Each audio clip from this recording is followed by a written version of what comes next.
ഈ ഒരു ഐറ്റം മക്കൾക്ക് ഉണ്ടാക്കി കൊടുത്താൽ പ്ലേറ്റ് കാലിയാവുന്ന വഴി അറിയത്തില്ല കേട്ടോ. അതിനായിട്ട് 3 മീഡിയം സൈസ് പൊട്ടറ്റോ വേവിച്ച് തോല് കളഞ്ഞ് നന്നായിട്ട് അങ്ങ് ഉടച്ചെടുക്കാം. അതിലേക്ക് 2 ടേബിൾ സ്പൂൺ വീതം മൈദയും അരിപ്പൊടിയും ചേർത്ത് കുറച്ച് മല്ലിയിലയും എരിവിന് ആവശ്യത്തിന് മുളക് പൊടിയും ഒരു നുള്ളു മഞ്ഞൾപ്പൊടിയും ആവശ്യത്തിന് ഉപ്പും ചേർത്ത് നന്നായിട്ട് കുഴച്ചെടുത്ത് വെക്കാം. ഇനി ഒരു പാത്രത്തിൽ കുറച്ച് മൈദയും കോൺഫ്ലോറും ഒന്ന് വെള്ളം ഒഴിച്ച് ഇതുപോലെ ഒന്ന് മിക്സ് ചെയ്ത് വെക്കാം. ഇനി വേണ്ടത് മൊസറല്ല ചീസിൻ്റെ ക്യൂബ്സ് ആണ്.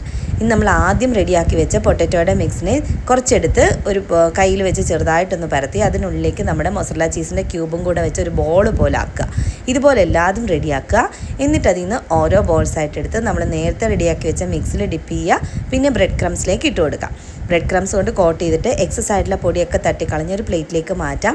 അതുപോലെ എല്ലാതും റെഡിയായി കഴിഞ്ഞാൽ എണ്ണ ചൂടാകാൻ വെക്കുക. എണ്ണ മീഡിയം ചൂടായി കഴിയുമ്പോൾ അതിലേക്ക് ഇട്ട് കൊടുക്കുക. എന്നിട്ട് തിരിച്ചും മറിച്ചും ഇട്ട് നല്ല ഗോൾഡൻ ബ്രൗൺ കളർ ആകുന്ന വരെ വേവിച്ചെടുത്ത് കഴിഞ്ഞാൽ ഈസി ടേസ്റ്റി ആയിട്ടുള്ള പൊട്ടാറ്റോ ചീസ് ബോൾസ് റെഡി. കുട്ടികളുടെ ഫേവറേറ്റ് ആണ് കേട്ടോ. ഇതൊരു ചെറു ചൂടോടെ കഴിക്കുകയാണെങ്കിൽ ചീസൊക്കെ നല്ല മെൽറ്റായിട്ടിരിക്കും. തണുത്ത് കഴിഞ്ഞാൽ ചീസ് ഒന്ന് കട്ടിയാകും. അപ്പോൾ അത്രയേ ഉള്ളൂ.